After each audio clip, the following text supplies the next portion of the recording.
Thank you for joining us for our Wedding Trendsetter Interview series that forms part of the International Wedding Trend Report for 2017. Today I have the great pleasure of speaking with Kristin Banta, who served as the weekly wedding expert for Hallmark Channel's Home and Family, as well as host of Style Network's Keep the Party Moving. In 2012, she had her own Bravo special, The Ringleader, which showcased her signature out-of-the-box style, revolutionising the way couples look at their special day. Additionally, Kristin has appeared on Good Day LA, KTLA, TNT's Wedding Day, Bravo's Millionaire Matchmaker, Food Network's Cupcake Wars, Sci-Fi's My Big Fat Geek Wedding, and Fox's Hell's Kitchen. That's quite a lot going on there, Kristin. Welcome and thank you for taking the time to chat with us today. Thank you. It's a pleasure. It sounds like I've been very busy based upon that intro, so thanks very much. Doesn't it just? So I thought perhaps to start off, if you could just tell us a little bit about the types of events that you produce and the clientele that you have, just to set the scene for our viewers. Yeah, absolutely. We actually work both in corporate and social as well as within the wedding space. Our clients are, we are generally at the high end in most of the wedding work, and event work that we do is larger productions that are highly based in both design and the experiential. Excellent. Well, that certainly gives us an idea as to who you work with. And yes, I realised you did a lot more than just weddings, so which always, I think, gives you a bigger perspective. Now, I know you have an extensive background as well, not only in event production, but also in fashion, interior design, catering. And I was wondering if you could tell us a little bit about how that's helped you to sort of bring a fresh and innovative perspective to the events that you design. Absolutely. When I started my career, I had so much experience in a multitude of areas. And though at the time, I think to my parents, I always joke, I feel as though they kind of were questioning what I was going to make with all of these different jobs that I'd done. But the sum of all of the parts is something that I believe has tremendously benefited me, whether it's my experience in working a little bit within the fashion world or interior design, catering, getting a marketing degree, having, started with my undergraduate which is, again, as you had stated, in production. All of those things allow me to at least be conversational in all of the languages that come across my desk and within a job site. Not that I'm fluent in all the languages, but at least I can be conversational. I think that's really important because it allows me to understand my counterparts and the creative partners that we bring into a job to know how to communicate what it is that I'm trying to achieve. Oh, definitely. I mean, just when you said there as well about the marketing degree side of things, it's one thing that we do is planning and designing weddings and events, but the other thing we're doing is running a business. So the fact that you've also got that marketing background certainly stands you in good stead. And I know certainly with the students that we teach here at the Academy, often the business side of things is the things they really struggle with. The design side often comes naturally. We just need to harness it and focus it a little bit. But it is that business side that people are often lacking in, and the confidence in the business side as well. So I can see how that would give you a really good step up. Now, absolutely, sorry, that's the challenge, isn't it? It's the business of doing business that many of us are just so ill-equipped for, and certainly I've learned many things along the way that I have not always done gracefully. No, I hear you there. I've definitely learned a lot as I've gone along, and I know certainly if there'd been more out there for the smaller business person when I first started, I would have made less mistakes, but that's what we're doing now. So on your website, you've got a statement, and I'll read it out here. Events should be provocative. They should make you feel something and should impact all senses. Regardless of whether it's for a couple, a brand, or a product, the event should tell a distinctive story to each guest passing through. I loved that statement. It really resonated with me. So I was wondering if you could tell us more about how you achieve this with Kristin Banta events. How do you make this happen within your events? Well, I think that everything for me comes down to what I call thoughtful design. It's important to me that we think beyond a color palette and that we think beyond a theme. Yes. Because all of us, whether the objective is a marketing objective and we're at a corporate event or a corporate product launch, or whether it's a wedding, there are brand stories that are at the root of both. And that sounds as though I'm commercializing. I'm not. It's actually a really wonderful thing. As a couple, to some degree, there is a brand story to the couple there, and really that's the story of all the things that they love, which is not indifferent to the story of any brand. As we develop who we are as businesses, really, what are those businesses based on? They're based upon our experiences and all the things that we love. So when we're trying to tell that brand story, it's important that we think beyond colors and we think beyond just the theme, to think about, what do we want the guests to experience? What do we want to make them feel? How do we communicate that? And then we can tell that story in the visual side, in what they're tasting and smelling and seeing and touching. And then not only do we offer them an opportunity to bond and to converse, and sometimes to polarize, which starts a conversation, which leads to bonding, which leads to a successful event. We actually get them to leave the event with a memory and to have felt something. And that, for me, is what makes a successful event every time. Oh, I couldn't agree more. It's all about the experience. And as you say, everybody has a story to tell, and a brand is the same for a couple as it is for the corporate event. It's a word we recognize, so it makes sense to call it such. Now, trends really do influence everything around us, and social media is often the driving force, I think, behind a client's vision, as I think I've read you say before. So how do you take a trend and use it within the design of an event while still delivering a unique interpretation?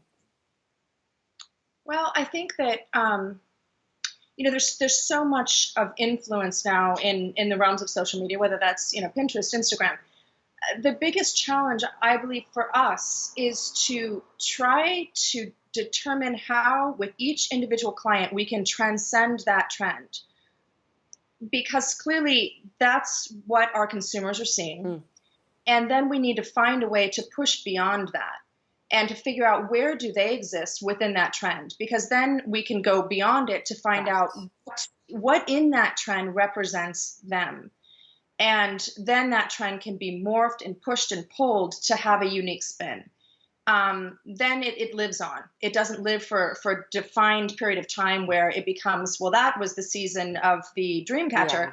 It becomes, or the Mason jar, or fill in the blank. It becomes something that is incredibly indicative of their brand story. But that becomes a real effort of sitting down with a trend and looking at why that consumer has brought you that as their inspiration. Yeah, I mean, that's an interesting point. At the end of the day, I guess when you're actually talking to a client, half of the things that you talk about is trying to find out more about them, what it is that they like doing, where they enjoy going out for dinner, what do they have in their apartments and their houses, etc., etc. So being able to understand that will make you understand, I guess, why they would bring a trend to you in the first place and why it appeals to them in the first place. So yeah, that makes perfect sense. I guess one of the things I'm seeing, and I'm not sure if you are as well, in your part of the world, but we're seeing this whole trend of mixing things up. Not just mixing up metallics, which seems to be really big at the moment, but everything from textiles to seating to settings, everything seems to be about mixing it up, which I quite like. It makes it much more interesting. So is this something we're going to see more of in 2017? And if so, how are we going to see it being used? Well, as I think anyone can tell you, I've been a big advocate of this for quite some time now. So for me, this is a wonderful thing to see. Yeah, I love it. I'm excited because, again, anything that can rock us out of the expected and the traditional and the formulaic, I'm in. I think that we will continue to see an evolution of mixing it up, in addition to mixing it up with use of bold color. Right now we're still in this zone where we're seeing mixed textiles and we're really seeing this as it plays out a little bit more, again, as you had mentioned, in the world of metallics, in a question of neutrals. I think we're going to start to see, couples, particularly within the wedding space, starting to take tremendous risks with use of colors, but in a more interesting and elevated way. We've seen use of color before, but many times it gets down to color blocking, where the traditional, if you ask someone, what are your colors? which I tend to want eradicated from any line of questioning, because I think it can Yeah, smart. oversimplify the process. But if we think about use of color historically, it's really come down to that. What are your colors? Well, my colors are, blue and green. Well, my colors are orange and gray. And then we've seen in the past this tendency towards color blocking, where you can see very distinctively, oh, I get it, these are your colors, right? And I think we're getting away from that finally, which is wonderful. But we're still going to see a trend towards use of bold statements and colors in a more elevated, luxurious implementation. Oh, good. So that's music to my ears, I've got to be honest. You get so sick and tired of seeing the same thing over and over again, and that's what I think I quite like, the whole mixed arena that's going on with everything. And if we're also going to be a bit bolder with colours and start getting a bit more daring, it makes it so much more exciting. I think you get to this point, don't you, where you see all these gorgeous styled shoots, and as gorgeous as they are, they're all the same. There's nothing new or daring or different about them. And this whole new trend of mixing it up helps people to overcome that, I think, a little bit. And it gives us the opportunity to see something different and new. So definitely excited. Yeah, and to that point, I think part of the problem with the styled shoots is that the reason they're all looking the same is that there's not as much encouragement as I believe there should be towards digging deeper on styled shoots. A styled shoot should not be something that is simply just a page. Just because we're given a page to showcase this idea, the idea needs to be much more. The idea still needs to be a story, just as if it were a full, fleshed out event. We still need to think about this styled shoot, even with the styled shoots, more than anything else, because we don't have the luxury of leaning on the story of a client. So we need to manufacture it. We need to know what happened before our before our imagined guest arrive, and what happened afterwards. So I'll give you an example. We had a style shoot, one of my favorites, where I saw this space in Laurel Canyon, and I something about it. I love the folklore of Laurel Canyon, and so I had this idea that I wanted to do kind of like the sons and daughters of rock and roll royalty. Oh, nice. So very bohemian and yet, kind of bourgeois and sophistication with just a little bit of dirt and grunge, and, combining these things. But to tell that story, I had to think about the thorough through of what happened before and what happened after, all the way to envisioning the host stepping over passed out bodies in a caftan with gigantic glasses, drinking a mimosa. And ashing into a very expensive pot that her father brought back from a tour while he was, going through Budapest. But the idea is that it will always jump to life off the page if we can give it a backbone. And that, I think, is part of the challenge, and yet it's the solve with styled shoots, to keep them from looking the same. And what a great opportunity as well a styled shoot is to actually tell that story and create one of your own. We're supposed to be very creative, imaginative people, and at the end of the day, the styled shoot just gives you that opportunity on a plate. So Absolutely, and I don't think that there's anything wrong. That's the perfect forum to be provocative.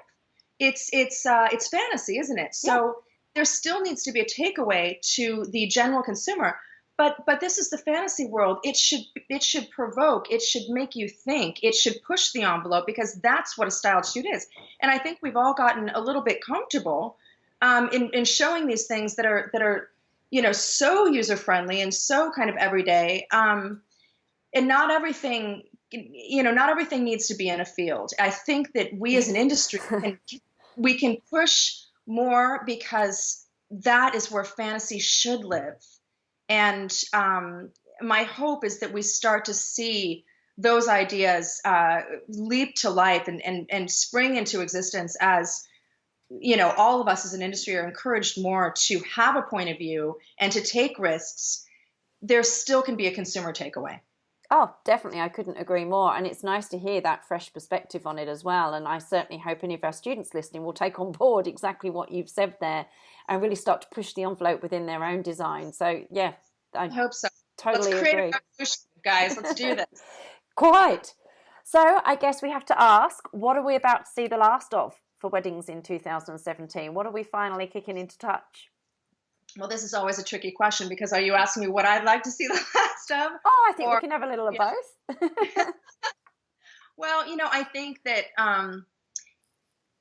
everything starts with wonderful intention, and it's once it finally gets tired, it doesn't mean that it didn't start in a good place. I think that we are starting to see some of these things get a little tired. The wooden tables with the pottery, the collected wildflowers, though it's beautiful, I think that it's slowly starting to see its way out a little bit, just because it's been so tanned. Yeah.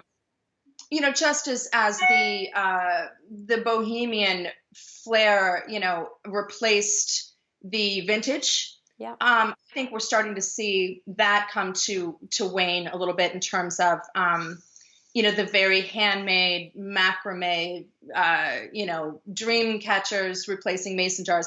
I think we're seeing our way out of that, and we are moving a little bit more towards sophistication, towards a modern approach with a very sophisticated residential appeal, which is the good news. Well, that's good. That works really well, because that works into my next question about residential decor starting to take the place of the more traditional florals. Because I'd read, I think it was a blog post you'd written about this, and about how the florals are starting to take a back seat and the residential decor is starting to come to the fore. So tell me a little bit more about that. Well, I think that this is a great sign that we are moving out of this traditional approach. When we're talking to clients, I am surprised when we get the question of, well, when will we meet the florist? And for us, obviously, it doesn't apply. We design and then we hand over the design and let them see it. They're not a part of that process. But even so, the question I always meet with this, regardless of the fact that they're, that doesn't apply to us, we try to kind of encourage them to think in a way of, okay, let's think about it like a house. Yeah. First, we build the house. Then we decide what color we're going to put on the walls. And then we'll decide what furniture to put into it. And then, and only then, will we decide what we're going to put on your coffee table. Maybe that's florals. Maybe that's a stack of beautiful coffee table books. Maybe that's a collection of oversized dice. I don't know what it's going to be. The house and the decor, everything will lend itself to that final touch that is indicative of the story and the landscape that's been created. So it makes perfect sense that when we're thinking about event or wedding decor, we should absolutely be following the same principle. Let's build the house first, then let's decide what decor we're going to put in it. Let's decide what your walls are going to be, and then we'll decide if your coffee table even warrants having florals. So as we work more towards a less formulaic approach and more of a residential styling, then I think, we're going to see that more and more. And it's just a matter of those becoming comfortable with the fact that we're not in this space anymore where it's about, you have to have a cake and you have to have, it's all about flowers. And, we're not in Father of the Bride anymore with no, that. We're not. And thank God, because it's a wonderful thing that allows a form for individualism. And isn't that a nice thing to be able to have? Isn't that something that we all really want at the end of the day? Nobody really wants to have to say, you've got to have this and you've got to have that and you've got to have the other. This gives us the ability to really also tell the story of the couple, as you were talking about their brand story earlier on, by going down this road with this particular trend. It sort of all works into that whole ethos of the couple's brand story. So it's exciting. Now, I agree. One of the big things we're fans of here at the Academy is technology, because all our courses are offered online. So we are big fans of that type of thing. So I wondered if you'd seen anything with regards to technology being incorporated into weddings for 2017, if there's sort of anything you can tell us on that front. Oh, I'm a huge fan of technology in events and weddings. And I think we're just starting to see it in weddings, again, because this is the most traditional realm in the event world. It's going to be the slowest to adapt. Yeah. However, we're slowly getting there. I mean, just this year, we had a client that very enthusiastically embraced the idea of 360-degree digital mapping for their reception. And so we got to tell their story in terms of places they travel, where with each course, the visuals on all walls changed to a new country, and each course was indicative of cuisine from that country, Yeah. and then the visual mapped all around, which became a transformative experience for the space and something that completely took the guest on a journey. At this point, we have so much at our fingertips that is these incredible ways that we can instantly take guests to a new heightened level of experience. And digital mapping is just one of many incredible things that we have at our fingertips. We also have so many different technologies that allow guest interactivity with, responsive technology, things that they can physically interact with. Yeah. I think that we're just scratching the surface in the wedding world. In the event world, we've been there for some time, and we're just getting started. I was going to say the 3D mapping has been around in corporate events for quite some time now, hasn't it? But like you say, you don't see it in the wedding world in the same way. I think you have to be quite forward thinking to actually embrace those ideas. As you say, the wedding world is a little bit slower on the uptake with the digital side of things and the technology side of things. But it's exciting when you think about all the different things you can do. And ultimately, it allows you to have that personalization within a wedding. With something like the 3D mapping, it doesn't get much more personal than being able to project someone's story onto the walls in that way. So I'm a big advocate of it. Yeah, absolutely. So I hope so. Let's hope so. I guess another thing then, which again leads on to a similar thing, is lighting. To me, lighting is one of the biggest parts of design, because it doesn't matter how beautiful your florals are, if you don't light them and you can't see them, it's kind of pointless. So, it changes the whole aesthetic of a room. So what sort of lighting trends are we seeing for 2017? I mean, we've had all the Edison light bulbs and all the rest of it, and hanging chandeliers from trees. And what are we seeing coming up in the future? Well, I'm glad to hear the embracing of lighting so much, because it is for me the number one single most important thing. It's priority.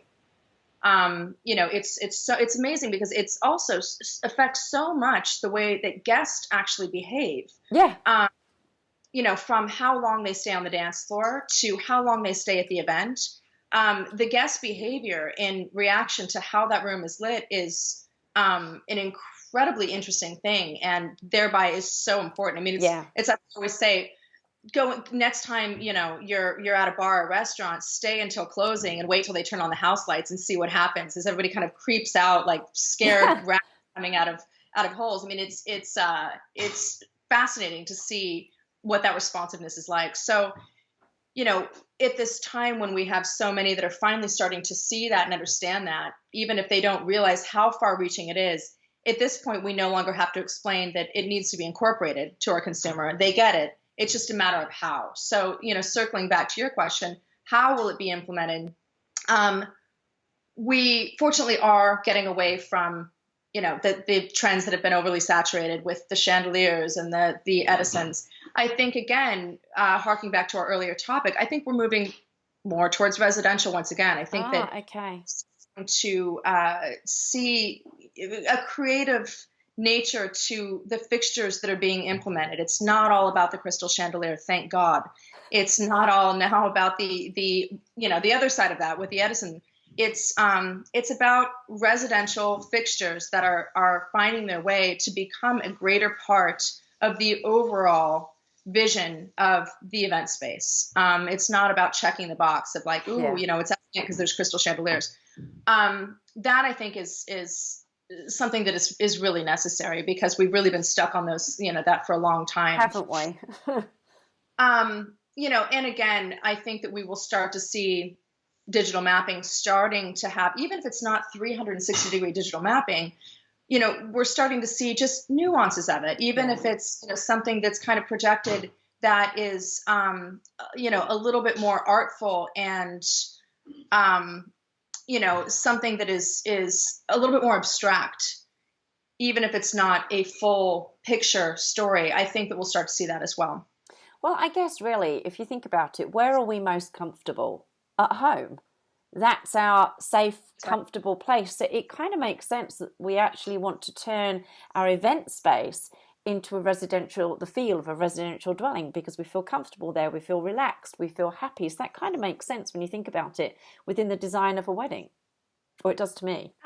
Absolutely. We often say to guests, if you could describe your Uber home, so to speak, you know, that perfect home, what would that look like? Because many of us, we haven't yet created, designed, built our Uber home, but this is an opportunity for us to do that. We wish to host from our perfectly designed space that represents who we are. And maybe we haven't been able to do that with our homes. Maybe we have, but we don't feel comfortable bringing 200 people into our Uber home to actually host an event there. Or maybe it's not event ready. Maybe it doesn't have the capabilities of that. So we're recreating what is that sort of slice of their perfect living space for them in which they can entertain. Well, that all makes perfect sense to me. It's how I would love to see the design of a big personal event of my own. But that does bring us to the end of the interview, Kristin. Thank you so much for chatting with me, giving me your insight, your trend predictions. I'm excited by what we talked about. Let's hope we can really get people pushing the envelope, especially within the styled shoots. And I'd love to see some of the photos that you mentioned with the shoot that you talked about, because that certainly would be one that's worth showcasing to show people just what you can do when you dig a little deeper and move away from the traditional and take a few risks. So... And we have those online. I feel that it is important to put those out there, because maybe they understand, maybe they get it, maybe they love it, maybe they hate it, but at least it made you think. And then, then you can find your own tale to tell. And, if anything, that's why we try to do style shoots now and again, just to encourage everyone to find their own story to tell. So yes, those are on my website and available to look at. And whether you love it or hate it, I'm happy to have the commentary. Perfect. Well, that's KristinBanta.com for those of you that don't have the address. Well, that brings us to the end of the interview. Thank you for joining me. And remember to join me again in an hour's time when we will be speaking to Mary Fan from the Sketchbook series. Another exciting interview lined up for you for the Wedding Trend Report. So I will see you soon.